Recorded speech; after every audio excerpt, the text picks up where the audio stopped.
Então, continuando aqui nossa matéria de direito administrativo, eu queria falar só mais algumas questões introdutórias. Com vocês, eu já abordei essa questão de separação de poderes, né? Explicando que o Estado brasileiro, ele é uma república federativa, né? A ideia de federação trata-se da forma de Estado, Estado federado. Nós temos no mundo basicamente dois modelos de Estado, né? O Estado federado e o Estado unitário. O Estado federado, no caso do Brasil, é aquele Estado no qual partilha dentro do território. Então, por exemplo, nós temos o poder político dos estados. Por exemplo, o caso da França, a França é como se tivesse só a União lá. Tá? O poder ele não é compartilhado como no caso no Brasil. Então lá não temos polícia civil, polícia militar do Estado do Ceará, polícia militar do Estado. É como se houvesse apenas, sabe que eu estou fazendo aqui um resumo, né? É como se houvesse basicamente, deixa eu mudar logo aqui a rede. É como se houvesse basicamente, só um segundo.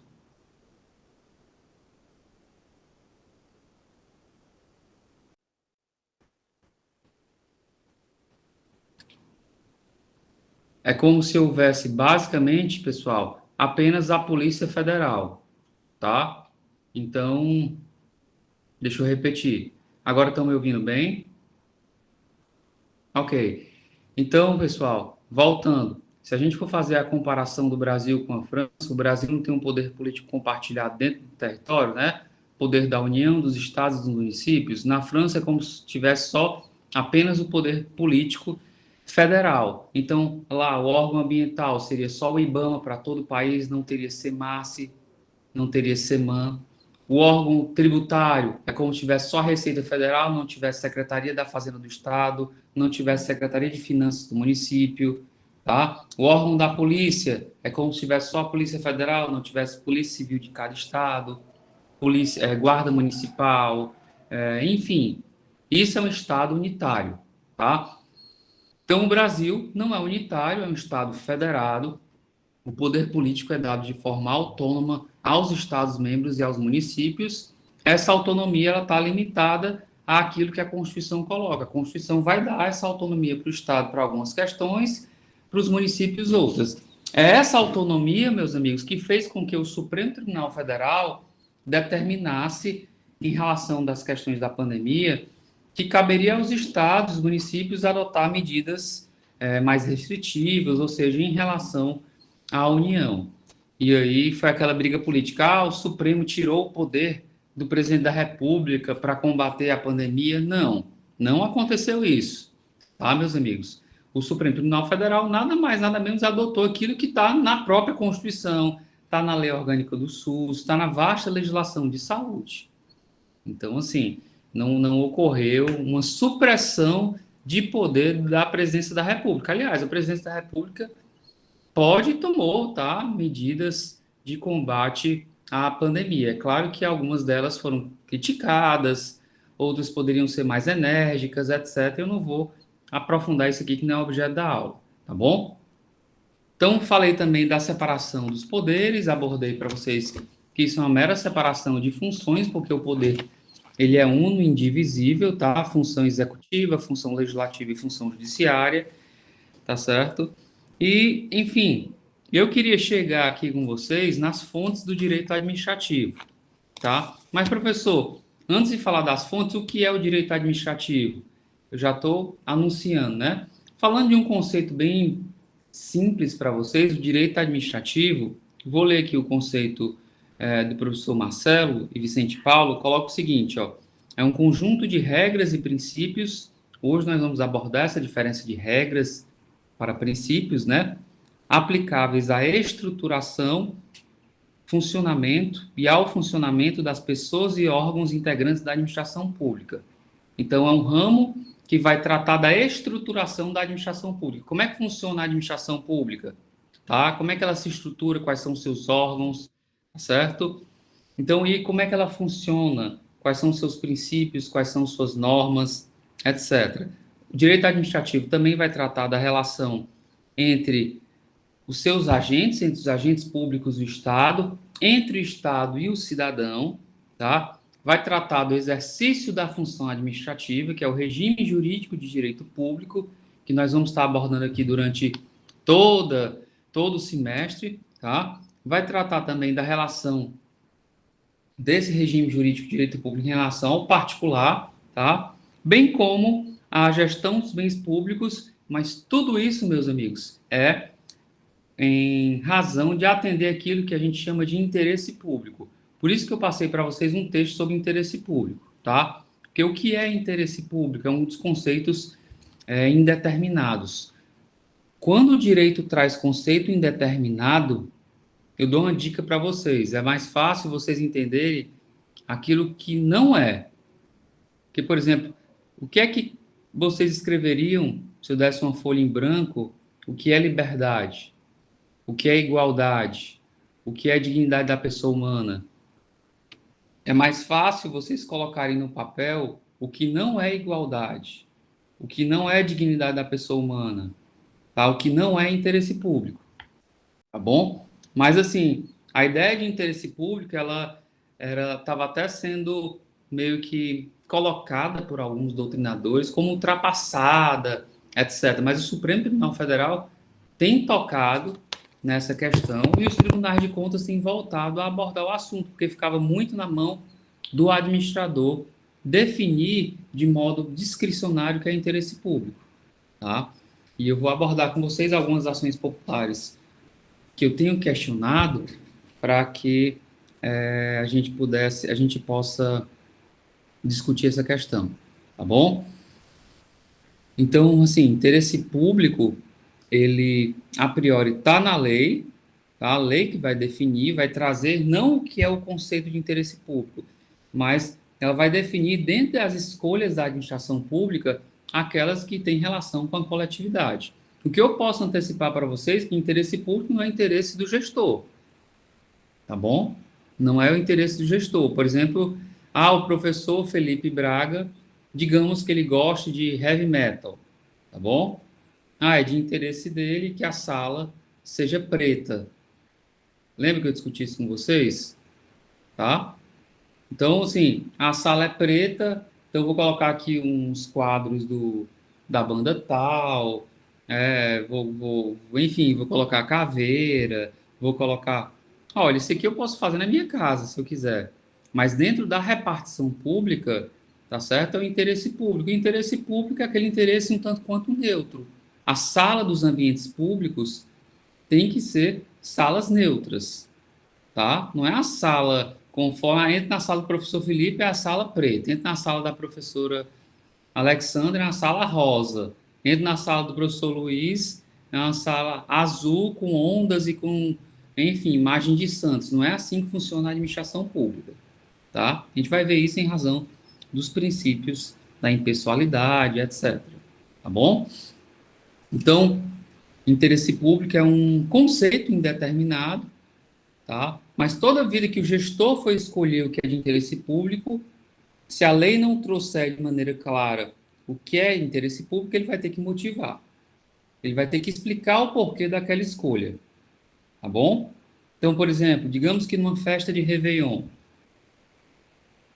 a administração pública, que é exceção, né, mas a administração pública faça escolha de cantores para tocar lá numa festa, tá? Ela vai ter que motivar essa escolha, tá bom?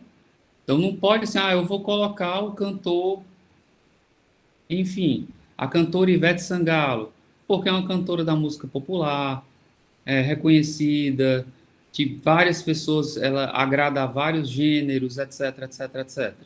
Tá bom? Outra coisa, eu vou colocar o artista de violoncelo tal, que ele toca violoncelo lírico, tá? Que tem um público bem específico.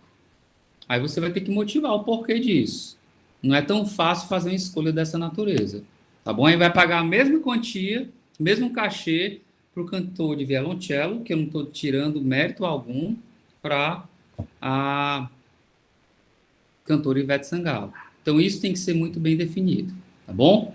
Mas Eu só queria antecipar para vocês que, em geral, essas escolhas não cabem à administração, tá certo? Os Réveillons de Fortaleza, o, o poder público tem arcado com estrutura de palco, fogos, som e iluminação. As bandas são escolhidas pelos patrocinadores. Coca-Cola, Indaiá, Banco Santander, Bradesco, Mitsubishi, Ford, Toyota, etc. Tá? São eles que escolhem, porque são eles que vão pagar. Então, assim, se a Ivete Sangalo vai, vai pagar, vai receber 1 milhão para tocar 1 hora, o problema não é da prefeitura, tá? Quem está pagando são os patrocinadores, ok? Mas vamos lá. Então, falando um pouquinho dessa ideia de interesse público, eu vou repeti-lo durante todo o semestre, só queria falar um pouquinho das fontes do direito administrativo, tá? Então, assim, o direito administrativo se baseia em quê? Que tipo de norma, tá? Aí nós temos no Brasil fontes que são chamadas fontes formais, que no caso é a lei, é a única fonte formal do direito administrativo, mas quando eu falo lei, eu falo em sentido amplo, né? Constituição, lei ordinária, lei complementar, medida provisória, tá? Eu vou falar um pouquinho de processo legislativo para vocês. Mas tirando essas fontes formais, que são as mais importantes, são delas pelas quais o administrador público vai tirar o seu dever de fazer ou não fazer, né? A gente também tem outras fontes, como, por exemplo, a jurisprudência. O que é a jurisprudência, né? A jurisprudência é o conjunto de decisões sobre um determinado assunto, tá? Jurisprudência é fonte do direito administrativo, mas é uma fonte, ela não é uma fonte formal, né? Ela é uma fonte secundária, tá? A priori, o gestor não utiliza a jurisprudência para adotar o seu fazer ou não fazer. Isso não é muito comum. Ele primeiro espera, tá? Pelo menos quem está lá embaixo, né? Ele primeiro espera vir uma orientação técnica do órgão na qual ele trabalha, unificando o entendimento. Então, por exemplo, se temos vários precedentes, aí eu queria até falar para vocês a diferença de um precedente para a jurisprudência, que o precedente ele é uma decisão individual, né, que ela serve de parâmetro, uma decisão na qual um determinado tribunal utiliza as razões de decidir de forma fundamentada, né? E aí aquela decisão ela se torna como um paradigma para que outros juízes interpretem. Então, mas é uma decisão, né? Aí quando existem várias decisões reiteradas sobre o mesmo assunto, a gente pode dizer que há jurisprudência.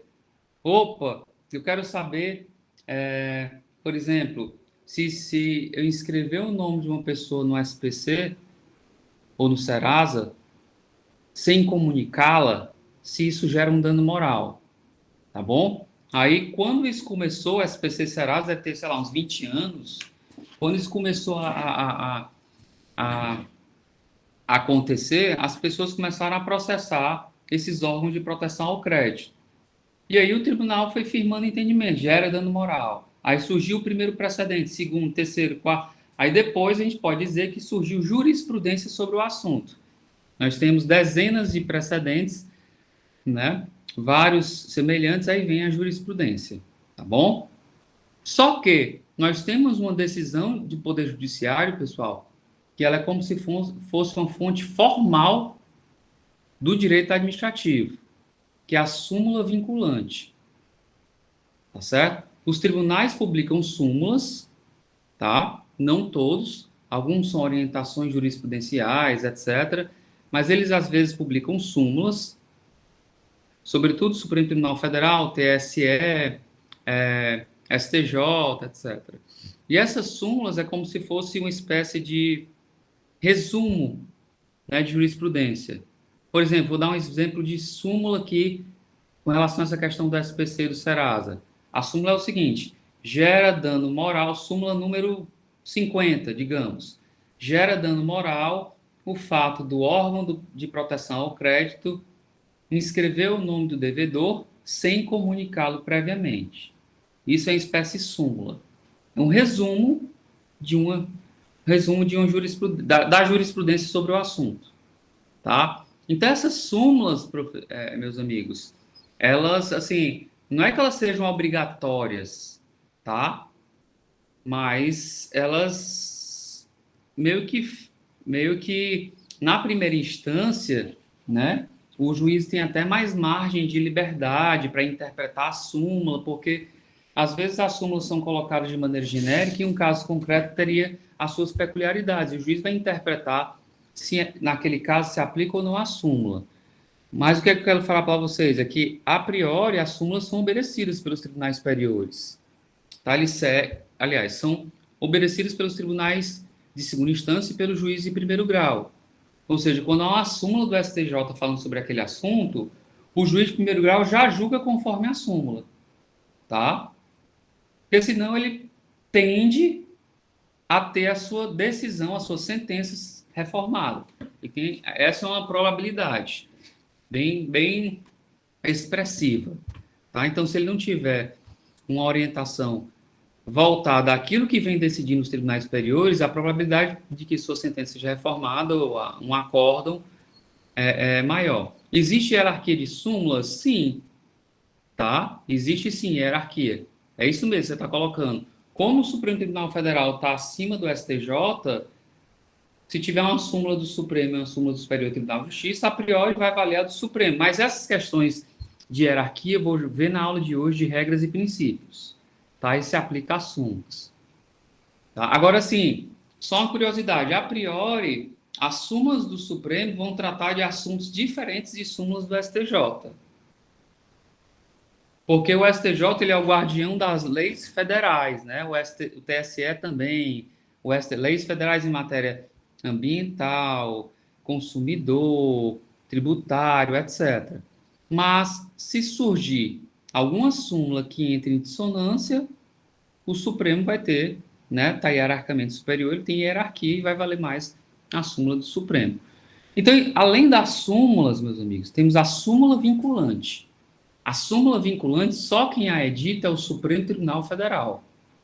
Aí essa súmula vinculante, ela vai ter peso de lei, tá bom? É como se fosse uma lei.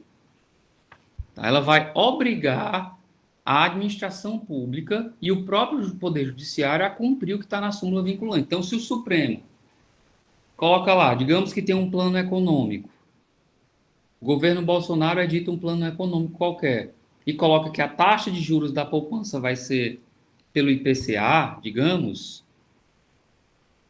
se o Supremo entender que esse plano econômico está equivocado em razão da legislação de direito financeiro e a taxa de juros para a poupança não pode ser IPCA, mas, sei lá, qualquer outro índice, e se ele editar uma súmula vinculante sobre esse assunto, todos os órgãos do Poder Judiciário que estiverem discutindo essa questão vão ter que seguir a súmula do Supremo Tribunal Federal.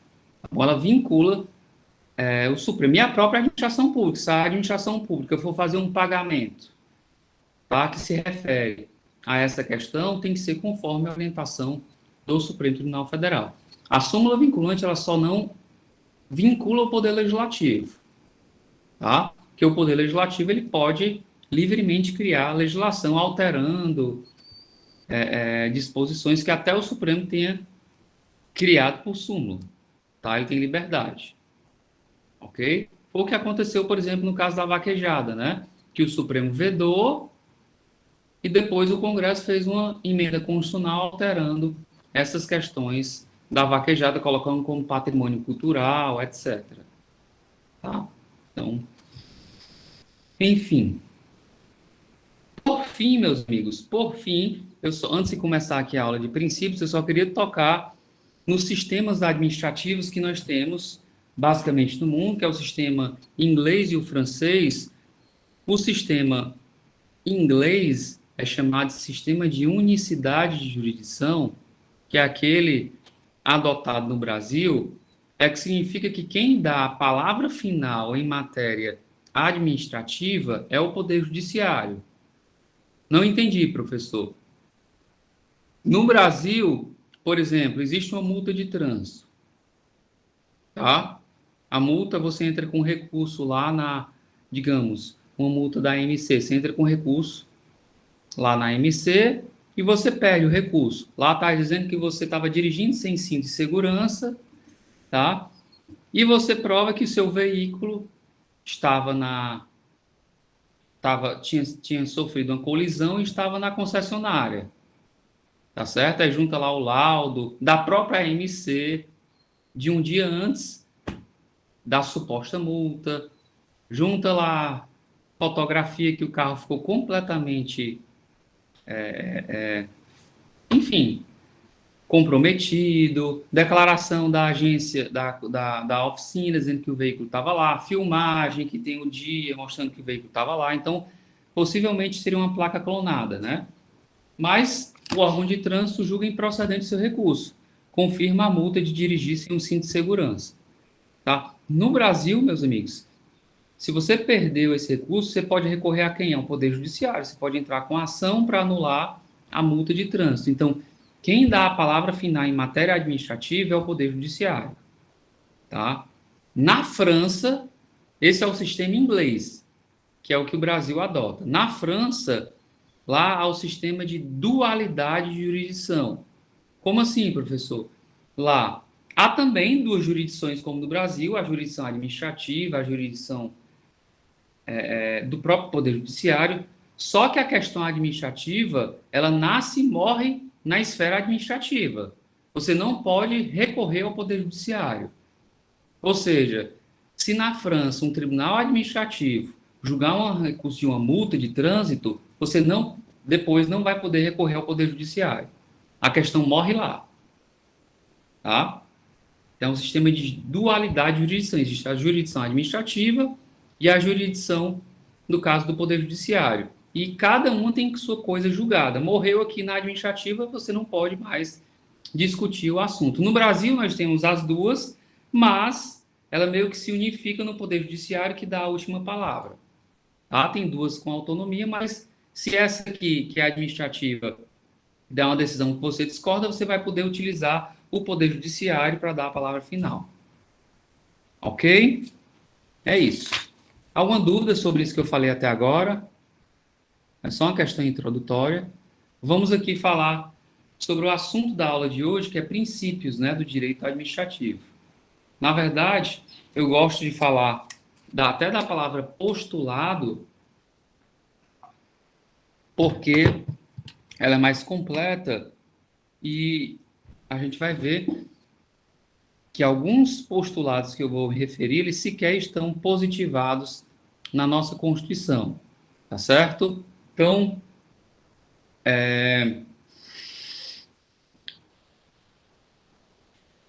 deixa eu colocar aqui para vocês, deixa eu espelhar aqui para vocês uma... Só um segundo.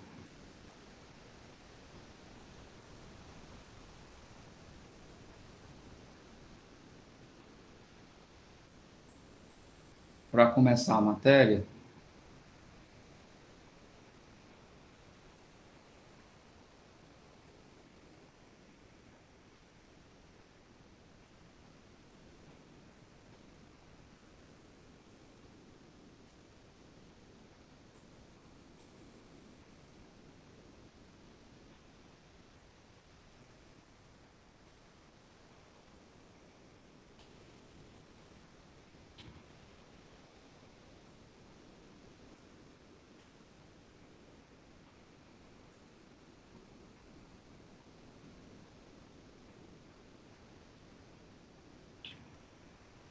vou achar aqui um artigo.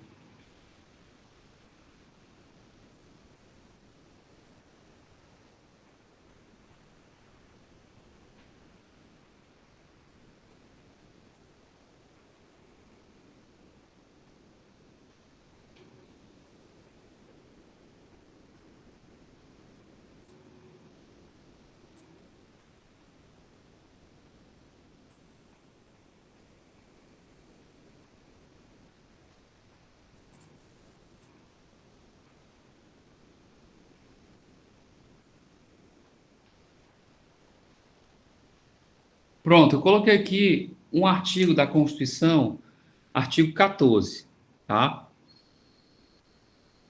Primeiramente, eu queria mostrar para vocês só essa estrutura aqui, artigo, né? Isso aqui, onde tem ART 14, é chamado de caput, que é a cabeça do artigo, tá? Então, tem escrito aqui: a soberania popular será exercida pelo sufrágio universal e pelo voto direto e secreto, com igual valor para todos, e nos termos da lei, mediante. Aí tem os incisos, ó. Primeiro, inciso 1, plebiscito, inciso 2. Depois dos incisos, vem os parágrafos. Parágrafo primeiro, parágrafo segundo. Como subdivisão de um inciso, pode ter também as alíneas. Estão vendo? A linha A, a linha B, a linha C, e por aí vai.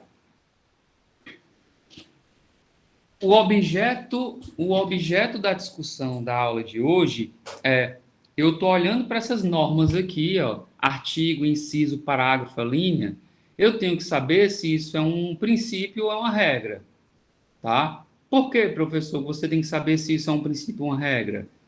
Porque se houver um conflito de duas normas, o parágrafo primeiro da lei A está dizendo a mesma questão, só que de forma diferente, muda um prazo, muda uma obrigação em relação à lei B.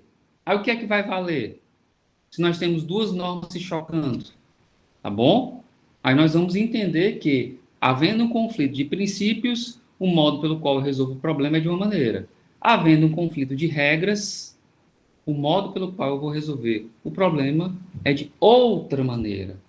É para isso que você precisa entender a diferença de regra para princípio. Se você entender que são a mesma, ambos são a mesma coisa, você pode ter uma problemática na resolução desses conflitos, tá? Então, quando eu dou essa aula, geralmente eu gosto de passar bom tempo lendo a Constituição. Isso é uma regra, isso é um princípio, etc. Mas deixa eu voltar aqui para a parte da doutrina e depois eu volto para o texto da Constituição, tá?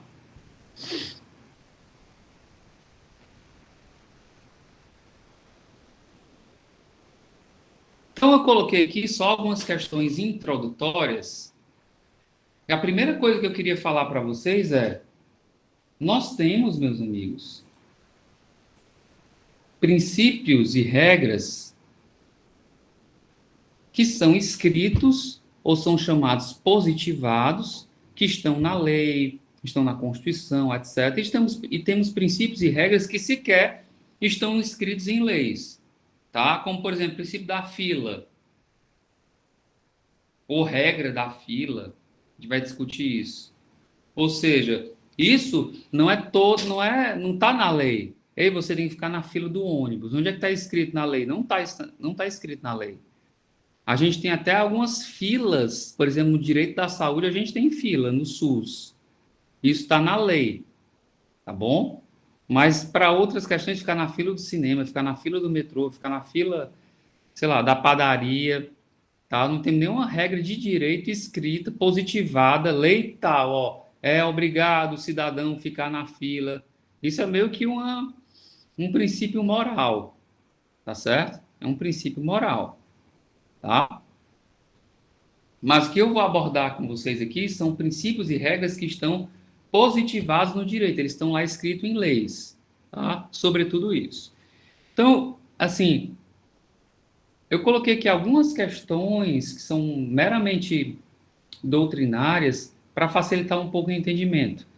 Por exemplo, ele coloca aqui que os princípios são mandamentos de otimização. São normas que ordenam a melhor aplicação, dentro do possível, né, das possibilidades jurídicas e reais. O que eu quero falar aqui para vocês é que os princípios são normas mais genéricas. São normas que têm conteúdo indeterminado, tá? São aquelas normas que você não sabe o significado, você não tem um significado fechado na sua leitura. Já as regras, não. As regras são normas que até também são genéricas, tá? Que se aplicam a várias pessoas, a várias situações, mas o seu conteúdo ele é claro e identificado, tá bom? Por exemplo, se eu colocar na Constituição um princípio da Constituição que diz que, sei lá, A soberania popular, artigo 14. A soberania popular, deixa eu ler aqui. Deixa eu colocar de novo aquele artigo.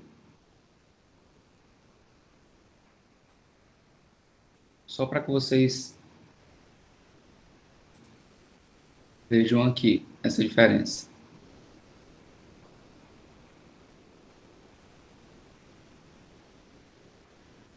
Ó, a soberania popular será exercida pelo voto universal e pelo voto direto e secreto, com igual valor para todos e nos termos da lei.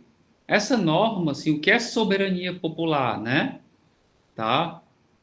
Então, assim, o que é sufrágio universal, tá? Você pode até falar de voto secreto. Voto secreto é uma regra do Brasil, tá bom? Mas como a norma tem disposições com conteúdo indeterminado, a gente chama de sua norma principiológica, tá? Agora, deixa eu baixar aqui para vocês, ó. Olha o inciso 2. O alistamento, parágrafo primeiro, né? Desculpe. O alistamento eleitoral e o voto são: 1. Obrigatório para o maior de 18 anos. Isso é uma regra. Ele está dizendo que o voto é obrigatório para o maior de 18 anos. 2. Ele é facultativo para os analfabetos. Ele é facultativo para os maiores de 70 anos. E facultativo para os maiores de 16 e menores de 18 anos. Isso são regras. Não tem o que discutir sobre o entendimento da norma. Vocês estão vendo que a norma não tem um conteúdo claro e identificado? Tá certo? Já o artigo CAPT, ele já traz algo que a gente não consegue identificar de modo tão claro o seu alcance, o seu conteúdo, tá? Outra questão, pessoal, que eu poderia colocar aqui sobre, sobre regras e princípios, é que os princípios, alguns deles, não são todos, ele tem conteúdo programático. Por exemplo, olha aqui o artigo 3º. Ó, olha, me vejam e me digam se isso aqui é uma regra ou um princípio. Constituem objetivos fundamentais da República Federativa do Brasil. São objetivos. Construir uma sociedade livre, justa e solidária, garantir o desenvolvimento nacional, erradicar a pobreza e a marginalização e reduzir as desigualdades, promover o bem de todos. Então, assim, existe uma maneira única pela qual você interpreta esse dispositivo? Não. Como é que você garante o desenvolvimento nacional? Isso é um princípio. Não existe uma forma de garantir o desenvolvimento nacional. Como é que você erradica a pobreza e reduz desigualdades? Enfim, são através de milhões de políticas. Você não consegue nem descrever todas elas, porque a cada dia vai surgindo uma nova. Tá bom? Promover o bem de todos, sem preconceito, né, de origem, sem preconceito de raça, sem preconceito de sexo, cor ou qualquer outra forma de discriminação. Então, a norma com conteúdo indeterminado, tá? Isso é um princípio, ok? Outra coisa, alguns princípios, como esse do artigo 3º, ele tem caráter programático. Eles são programas, são objetivos do Estado. O Estado tem por objetivo construir, né? Isso é um objetivo, não é uma regra. Regra é, você não pode votar, ou o voto é facultativo com tal idade. Não é um objetivo, é uma regra imposta e ponto. Conteúdo é claro, está identificado. Agora, nem todos os princípios são esses objetivos, né? Tem princípios que são normas com conteúdo indeterminado, mas são objetivos. Tá? Como a própria ideia aqui, ó, artigo 5º. Todos são iguais perante a lei, sem distinção de qualquer natureza, garantindo-se aos brasileiros e aos estrangeiros a inviolabilidade do direito à vida, liberdade, igualdade, segurança. Isso é um princípio, mas não é um objetivo. É uma norma que vale, tá? O Estado vai garantir o direito à vida, vai garantir o direito à liberdade, etc. Tá bom? Então, voltando aqui para a questão de regras e princípios, eu compartilhar de novo a nota de aula. Desculpe ficar indo e voltando com esse material, pessoal.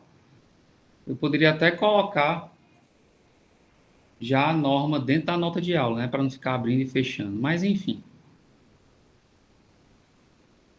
gente vai aprendendo a trabalhar com online, tá? O que eu queria mostrar para vocês é, ó, nós temos as regras que têm um conteúdo mais claro e identificado, nós temos os princípios com conteúdo abstrato, tá? O que vai diferenciar é, se houver um choque de dois princípios, tá? Esse choque é um choque que ele não se resolve com um princípio excluindo o outro. Aí nós vamos explicar isso mais na frente. Mas quando houver um choque de regras, pessoal, duas regras não vão valer ao mesmo tempo para a mesma situação, tá? Então, se tiver duas regras tratando do mesmo assunto, uma vai excluir a outra. E como é que você exclui, professor? A regra. Aí existem três critérios, pessoal. Existem três critérios para você resolver. Queria que vocês anotassem o conflito de regras, tá? O primeiro critério é o critério da hierarquia. Como assim, professor? A regra hierarquicamente superior vai revogar a regra hierarquicamente inferior. Então, por exemplo, se existe uma regra da Constituição e uma regra da lei, o que é que vai valer? A regra da Constituição, que está acima da lei. Se tiver uma regra da lei, por exemplo, a Lei de Diretrizes e Bases da Educação, e tiver uma regra do Estatuto da UFC contrária a essa lei, o que é que vai valer? A lei. A lei está superior ao Estatuto da UFC. Tá bom? Se tiver uma regra do Estatuto da UFC e outra regra do Regimento Interno da Faculdade de Direito, ou Regimento da FEAC, o que é que vai valer? O Estatuto da UFC. Então, a regra superior, ela prepondera sobre a regra inferior. Entenderam? Simples, né? Sim. Regra superior prepondera sobre a regra inferior. Segundo critério, o critério temporal, tá? Critério temporal.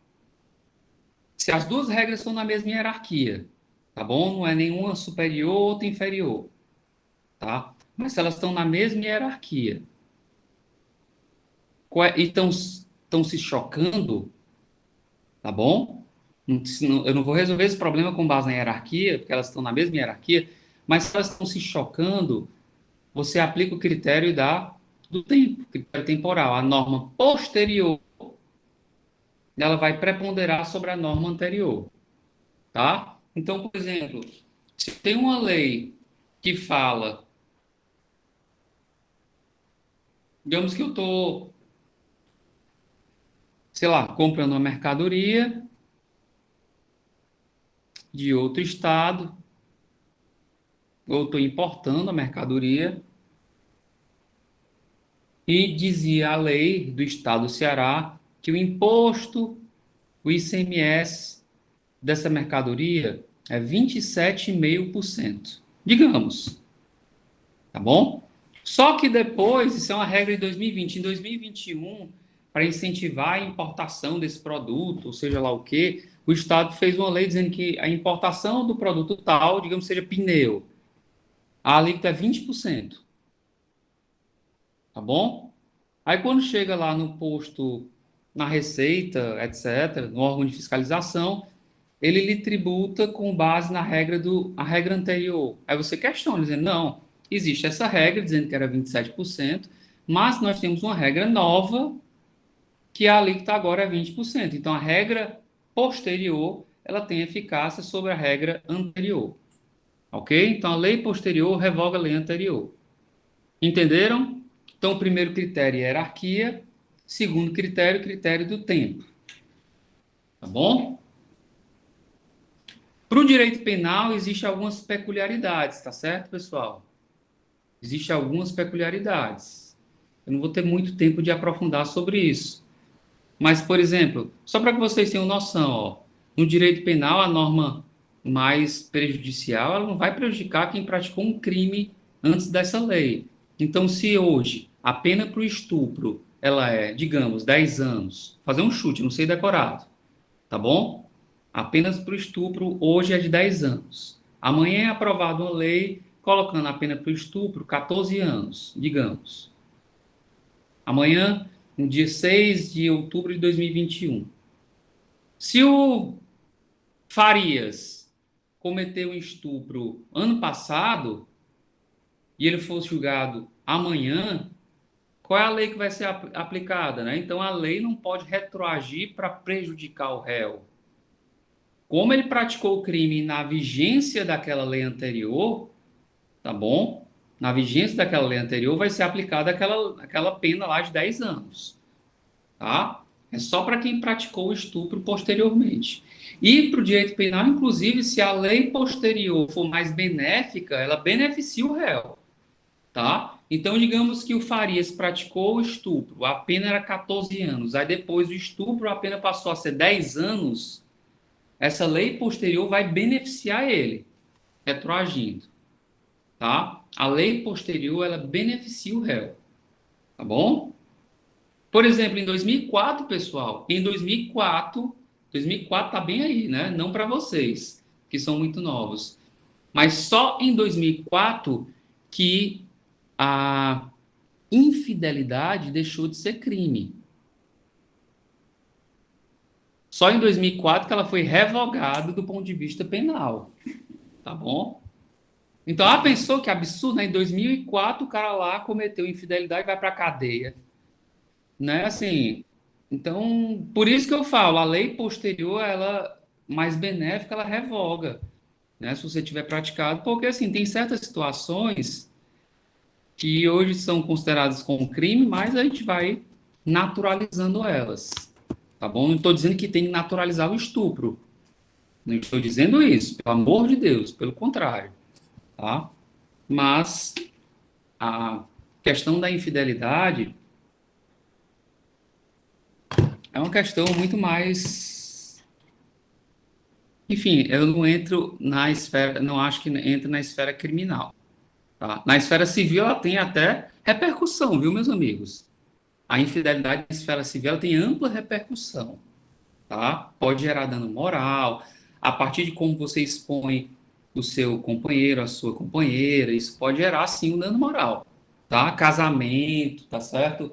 Se você já pensou, uma semana antes do casamento, descobre a traição e isso vira público porque o cara olha o vídeo da fulano, a fulana traindo o noivo, ou o noivo traindo a noiva, olha o vídeo, mostrou no Instagram da fulana, todo mundo viu e tal, tá? Isso aí, a festa tudo pago, tá certo? Isso gera sim um dano moral.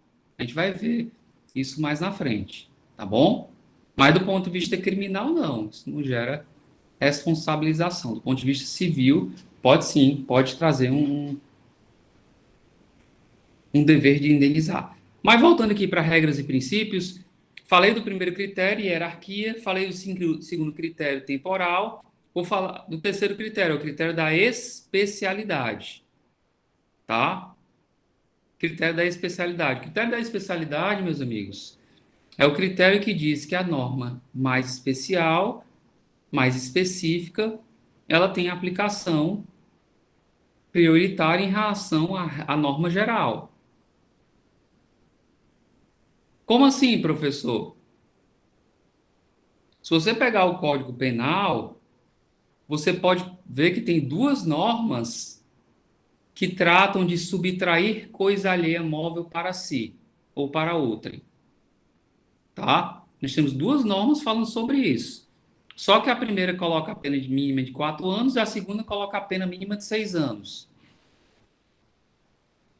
Como assim, professor? Nós temos duas normas no Código Penal que colocam que subtrair coisa alheia móvel a pena é diferente? Sim. Um é o crime de furto e outro é o crime de peculato.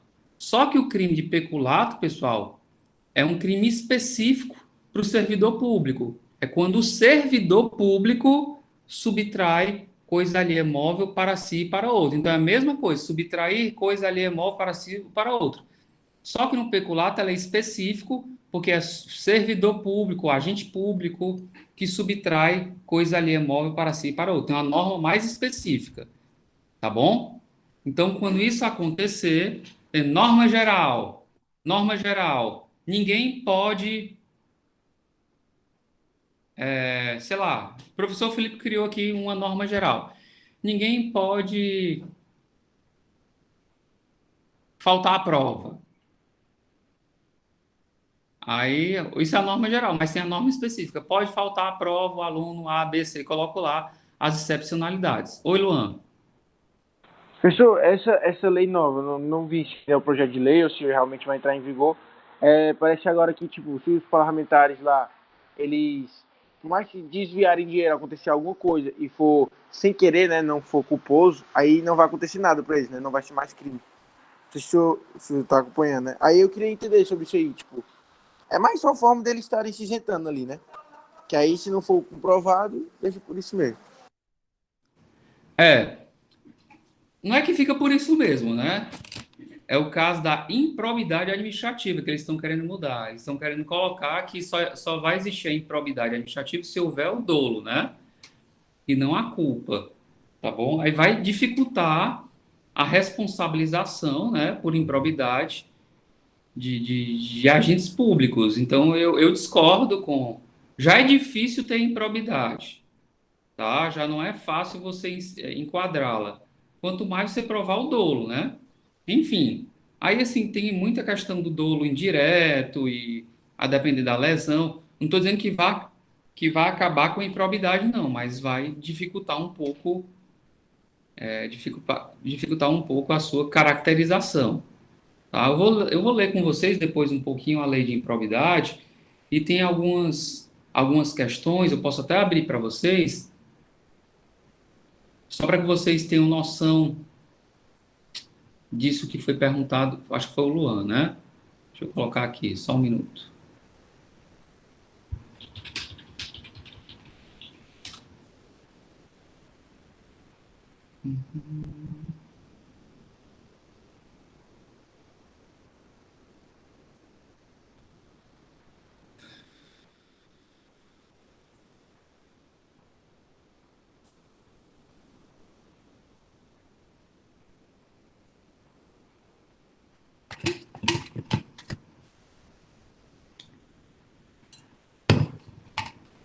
Então, essa lei 8429, lei de improbidade, ela tem uma parte aqui, ó. Ela primeiro vai conceituar o que é improbidade, né? Enfim,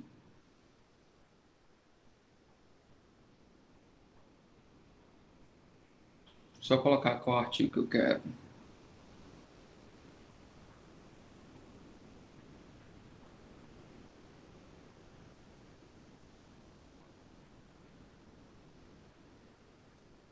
Ó, tem os atos de improbidade que gera enriquecimento ilícito, que é a qual o agente público se apropria de dinheiro público, tá? Não só de dinheiro, né? Vantagem, etc. Aí temos atos de improbidade que causam prejuízo, o cara não enriqueceu, mas causou prejuízo ao Estado, à medida dele, tá bom? Então, por exemplo, ele facilitou para a incorporação ao patrimônio de outra pessoa, de dinheiro do Estado. Ele não enricou com isso, não ficou provado que ele enricou, mas ele facilitou que entrasse para outrem, tá? Mas, enfim, existe esse aqui que é o mais, que eu acho que vai ser o mais difícil da gente provar, né? Que é ato de improbidade que atentem contra os princípios da administração pública. A gente está falando de princípios, né? Ó, constitui improbidade, ato de improbidade que atenta contra os princípios da administração pública qualquer ação ou omissão que viole os deveres de honestidade, imparcialidade, legalidade e lealdade. E, notadamente, né, negar publicidade a atos oficiais e tal. É muito difícil você provar o dolo, né, de negar publicidade a atos oficiais. Isso é muito difícil você provar. A culpa não. Ó, não foi publicado, você foi omisso, agiu com culpa. Agora, o dolo, tá, meio que esvazia completamente esse artigo aqui da improbidade, tá? Por isso que eu sou contra. Sobretudo para os outros, não. Para os outros aqui é mais fácil você provar o dolo. Mas aqui para o artigo 11 da Lei de Improbidade, esse projeto ele vai esvaziar completamente. Esse artigo já dificilmente é aplicado, agora que não vai ser mais, tá bom? Então, bem lembrado aí a pergunta.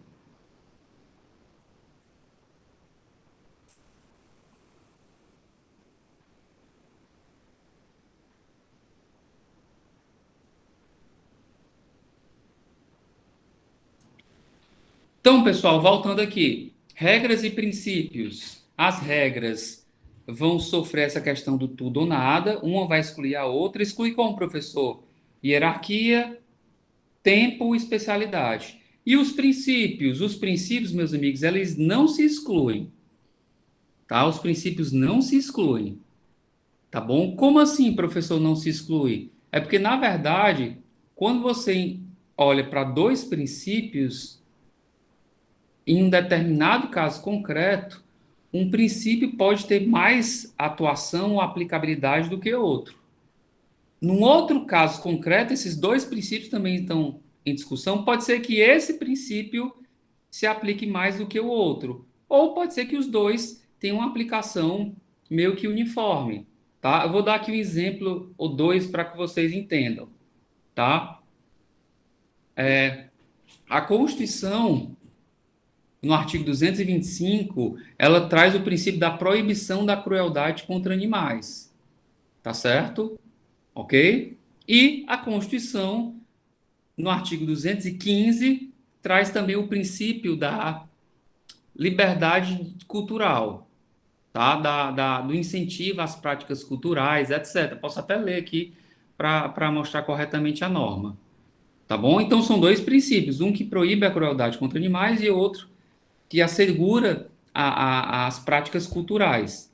Digamos que existe um caso concreto no qual é publicada uma lei que fala sobre rinha de galo. No estado do Ceará é permitida a rinha de galo e tal, e tal, e tal. Tá certo? De um lado, nós temos a proibição da crueldade contra animais enquanto princípio, e de outro lado, nós temos a proteção das práticas culturais.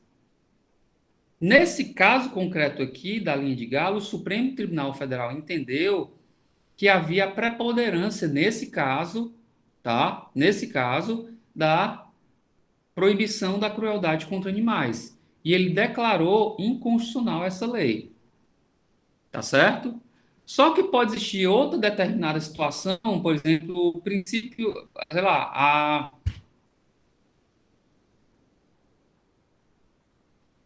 digamos, a Romaria de São Francisco do município de Chaval. Vou fazer aqui um chute. A Romaria de São Francisco no município de Chaval. Todo ano é feito uma romaria de 3 quilômetros do município de Chaval até a igreja de Nossa Senhora tal. Nessa romaria é costume de dezenas ou até centenas de romeiros irem em jumentos, tá? Fazer a romaria, cada um vai em cima de um jumento, fazendo a romaria, levando uma santa e tal e tal e tal, tá bom? Nesse segundo caso, pessoal, pode ser que, ó, não tá havendo maltrato, é só a pessoa andando no jumento, tá? Isso é uma prática cultural, ele não está sendo maltratado, ele está sendo alimentado, está colocando água. Nesse caso, pessoal, não significa dizer que vai, ou seja, as normas vão se compatibilizar, tá? O que é que vai acontecer? Ó, pode manter a romaria desde que não traga proibição contra a crueldade de animais, ou seja, elas vão estar no mesmo nível de hierarquia. Ou, eu vou dar outro exemplo aqui, vou dar outro exemplo. Eu sou adepto da prática do candomblé ou da macumba. Sexta-feira à noite, eu já estou avisando.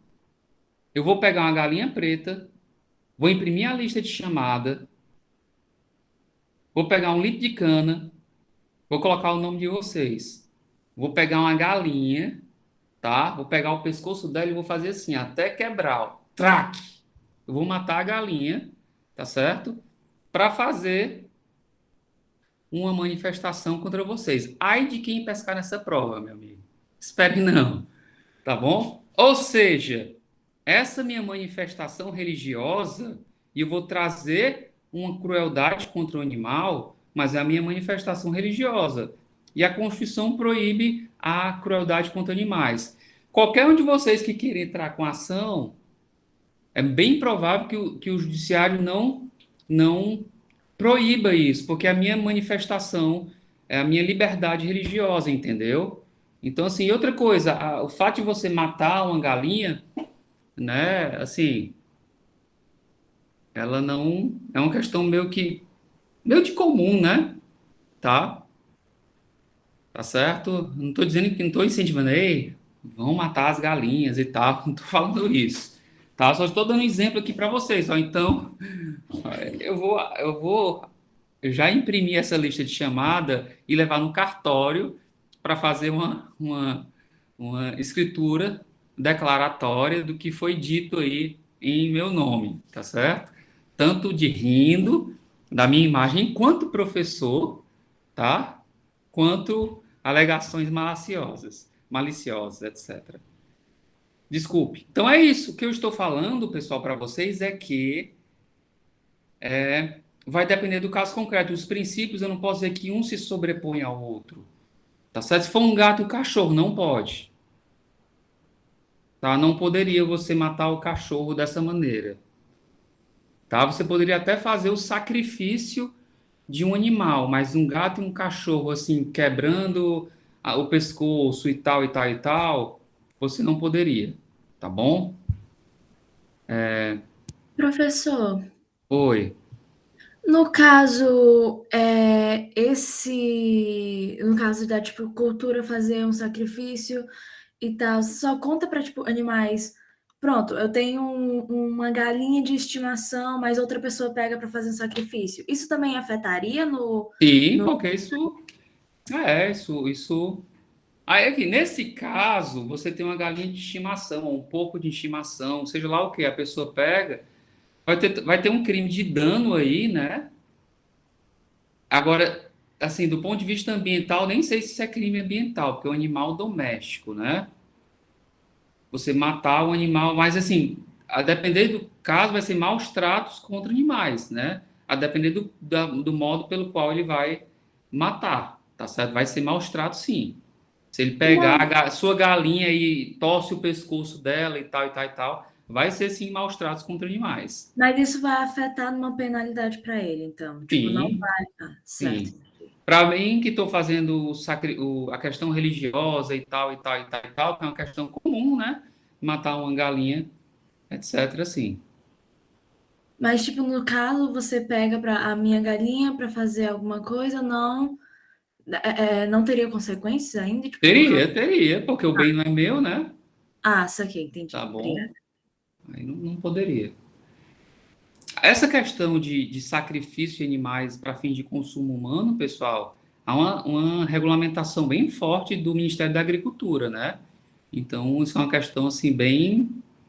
Não é uma carnificina, não, tá certo?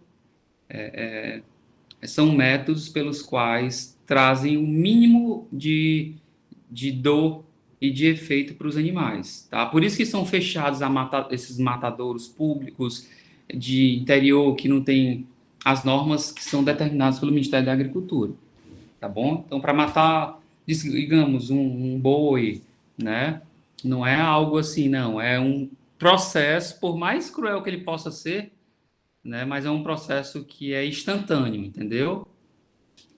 Isso, inclusive, incentiva até na textura da carne, né? Se você utilizar da crueldade. Tá bom? Ok? Não. Eu já vi uma pessoa dar 30 tiros na cabeça de um boi e não matar. Não é tiro na cabeça, não.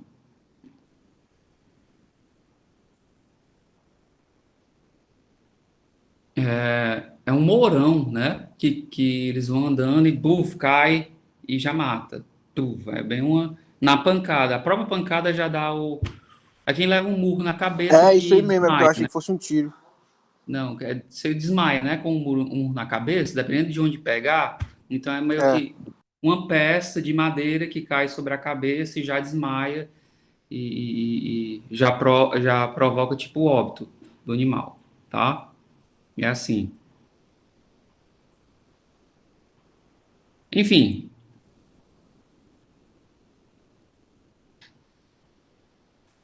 entender a diferença de regras e princípios. Então, os princípios, quando eles se colidem, isso é uma colisão aparente, tá? E vocês vão agrupar as normas e vão ver o caso concreto, você tentar ao máximo tirar o mínimo de sacrifício, tá? Então, por exemplo, lembra aquele caso que eu coloquei da romaria lá no jumento? Você tenta compatibilizar. Opa, vou permitir até a romaria, mas tem um mínimo de sacrifício para os animais. Tá certo? Alimenta e tal, não coloca muito peso, etc. Tá bom? Você não pode. Opa, a vaquejada, né? Opa, eu vou até permitir a vaquejada, mas traga um mínimo de sacrifício para o animal. Tá certo? Não pode utilizar espora, não pode quebrar o rabo, não pode dar choque, não pode, não sei. Vai colocando lá as limitações. Eu não sou expert em vaquejada, não. Oi. É, uma duvidazinha. Com relação a se tiver um conflito entre um princípio e uma regra, se sobressai o princípio? Boa pergunta, Laís. Muito boa, tá? A priori, sim, mas cuidado que você pode estar olhando o problema pelo ângulo errado, viu? Tá certo? Tenha muito cuidado. Porque geralmente um princípio, uma regra está baseada em algum outro princípio, tá? Mas pela doutrina clássica, havendo conflito de um princípio com a regra, vai valer o princípio, tá certo? Você tem Pronto. razão, tá? Mas cuidado porque você está vendo o problema por esse ângulo. Opa, essa regra aqui está se chocando com esse princípio, mas cuidado que pode ter outro princípio aqui que está dando fundamento a essa regra. Aí você tem que conhecer bastante as normas, agrupa as normas, etc. Agrupa esse conjunto de princípios aqui que são contra a regra, esse conjunto de princípios são a favor da regra, para que o judiciário entenda se essa regra é válida ou não. Tá? É assim que acontece. Professor, o senhor pode repetir qual é o terceiro critério no choque de Sim, regras? primeiro é a hierarquia, norma hierarquicamente superior vale sobre a inferior. O segundo é o temporal, a norma posterior tem aplicação em relação à anterior. E o terceiro critério é o critério da especialidade. A norma mais específica, ela tem aplicação em razão da norma geral. Na verdade, às vezes não pode ser nem... é um conflito... Não é um conflito, né? É um conflito que aparentemente pode ser um conflito, mas não é, porque isso é uma norma específica. Tá bom? Por exemplo,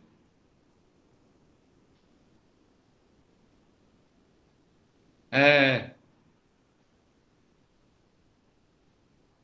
o exemplo que eu dei para vocês do voto, né? Ele é bem claro, é proibido, o voto é obrigatório, isso é a norma geral, tá? Aí tem uma excepcionalidade para quem é menor, para quem é maior de 70 anos. Na verdade, não é uma norma se chocando com outra, é uma exceção que foi criada pela própria lei. Mas, se os terços se chocarem, saibam que a norma mais específica ela vai preponderar sobre a norma geral. Eu vou trazer exemplos para vocês, tá bom?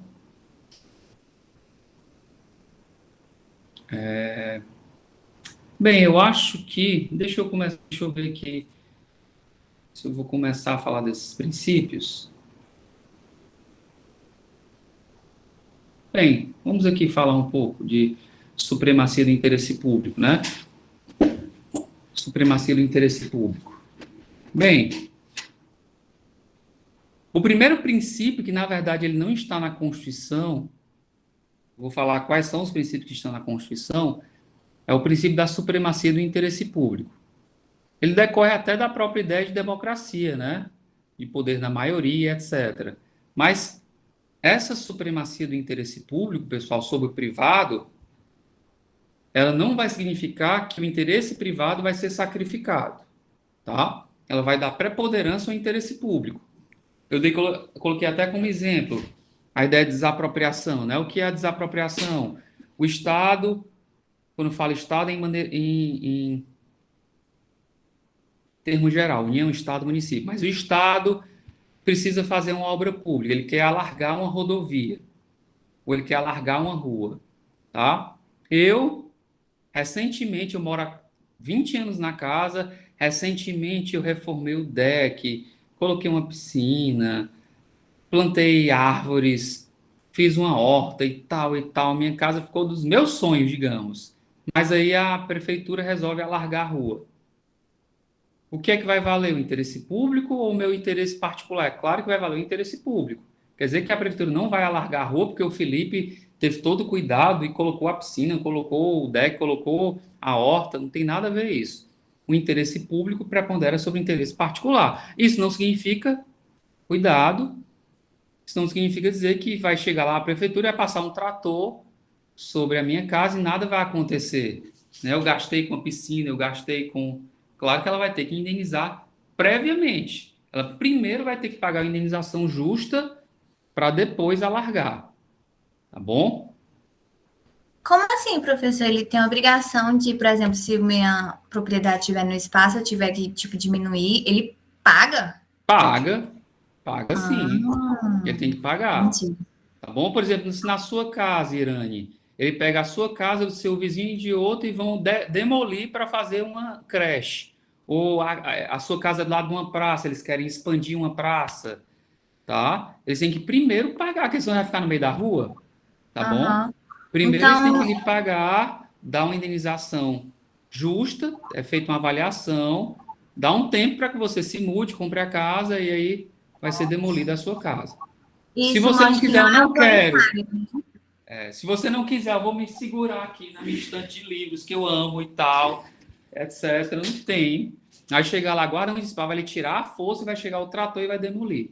E com dinheiro depositado, logicamente, né? Se você não quis ir, o problema é seu pegar o dinheiro. Mas está lá depositado à sua disposição. Ok? Ok. Então, a ideia de supremacia do interesse público sobre o particular é para isso, é que vai determinar que, opa, vai fechar uma rua para fazer uma obra pública. Ah, mas a minha loja, o meu comércio, eu quero entrar na minha casa de carro e agora eu vou ter que entrar a pé porque não vai ter acesso, vão fazer a escavação para mudar a tubulação de água e tal. É a supremacia do interesse público sobre o privado. É claro que a obra está demorando muito, né? Não teve planejamento e etc. Isso pode gerar o dever de indenizar. Isso a gente vê em responsabilidade civil. Mas o interesse público se prepondera sobre o interesse particular. Tá bom? Alguma dúvida? Professor, Oi. se eu tiver, mas se no caso a pessoa tiver um estabelecimento e, e a pessoa e por acaso tiver uma obra assim que vai atrapalhar, a pessoa ela vai receber uma indenização, mas isso acontece antes ou depois da obra tá ali se concretizando? Depende muito. Não é comum você receber antes, viu? Tá? Até Só depois, né? porque você vai ter que primeiro ver o que é o lucro cessante? Eu vou aprofundar isso quando for tratar de responsabilidade civil. O lucro cessante é aquele que você deixa de lucrar. Então, digamos que você esteja um restaurante. Você vai ter que ver a queda do faturamento, né? O restaurante faturava 100 mil, agora vai faturar 30 mil. E ele ficou com esse faturamento por 4 meses. Então, tem que esperar acontecer o fenômeno para você provar contabilmente essa quebra de faturamento para solicitar ao ente público que fez a obra, federal, estadual, municipal, esse ressarcimento. Se ele não pagar, você entra com ação no Poder Judiciário. Tá bom? Professor, Oi. eu trabalho na Santos Dumont, onde está interditado, tendo a obra do metrô, certo? Aí do lado do meu trabalho tinha um posto de gasolina. E esse posto de gasolina, meio que não tem mais carro abastecendo lá, porque não dá para passar, porque está interditado. Raros carros dão a volta na rua para lá, porque às vezes lá tá mais barato, já que lá não vende, né? Aí quando sobe nos outros cantos, lá não subiu ainda. Mas aí, no caso, o dono do posto de gasolina, ele pode entrar com ação para ganhar. O que é que ele ganha Sim, especificamente? Ele ganha, por exemplo, ele tinha um faturamento de, sei lá, 10 mil, e agora tá 2 mil. Aí ele ganha essa diferença? vai depender do caso, né? Assim, nem vai depender do juiz, depende de uma série de fatores. A priori, pela lei, tudo que é de lucro cessante, se o prejuízo foi causado pelo município, ele tem que receber os 8. Aí tem que ver, ó, a obra pública foi mal planejada, dava para ter o acesso por aqui, demorou demais. Uma vez eu viajei para o exterior e fiquei hospedado num hotel que teve uma obra pública na frente. Foi impressionante isso aí. Assim, nessa semana que eu passei lá, eles tipo alargaram uma rua, né? Mudaram toda a tubulação, mudaram a instalação elétrica, era tudo por baixo, né? Colocaram o sinal de trânsito, enfim, foi tudo assim numa semana. Foi um negócio assim que eu ficava, mas era 24 horas a obra. 24 horas. E conseguiram fazer a obra pelo qual ainda passava veículo e tal. Ou seja, é planejamento, né? Planejamento enfim, faz um contrato administrativo. A obra vai sair mais cara porque vai ter que pagar adicional noturno, né?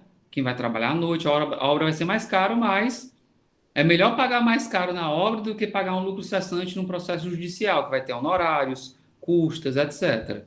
Tá bom? O poder público deveria fazer dessa maneira. Aquela obra do metrô foi vários estabelecimentos que quebraram, muitos restaurantes, muitos. Enfim, eu vi várias obras ali. Ela ainda está. Agora liberou, né? A Santos Dumont está. A última vez que eu andei por lá está liberada, né? Liberou uma parte, interditou em outra. Foi? Bem, Tá com 2 anos que em frente ao meu trabalho tá interditado. Desde que eu comecei a trabalhar aqui. Tá com 2 anos. E o restaurante, o Tango, fechou, porque é bem em frente. eu vi o Tango, o I, Bistrô, etc. É isso. Então, eu volto a falar, deixa eu interromper aqui, na próxima aula de indisponibilidade de interesse público.